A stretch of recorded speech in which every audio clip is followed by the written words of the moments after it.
আজকের আলোচনা বাক্য কাকে বলে।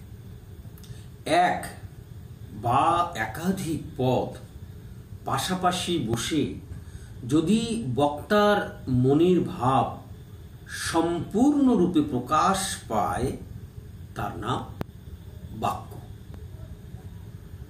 এখন বাক্যের দুটি অংশ আছে, একটা হচ্ছে উদ্দেশ্য, অন্যটি হচ্ছে বিধেয়। এখন প্রশ্ন হচ্ছে উদ্দেশ্য কাকে বলে। বাক্যে যার সম্পর্কে কিছু বলা হয় তার নাম উদ্দেশ্য। যেমন রাম বনে ফুল পাড়ে, রাম সম্পর্কে বলা হচ্ছে, তাহলে রাম হচ্ছে উদ্দেশ্য।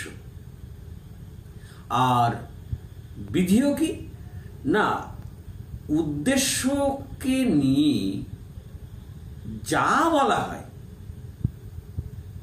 মানে উদ্দেশ্য সম্পর্কে যা বলা হয় তার নাম বিধেয়। যেমন রাম বনে ফুল পাড়ে, রাম যদি উদ্দেশ্য হয় তাহলে ফুল পাড়ে এই দুটো হচ্ছে বিধেয়।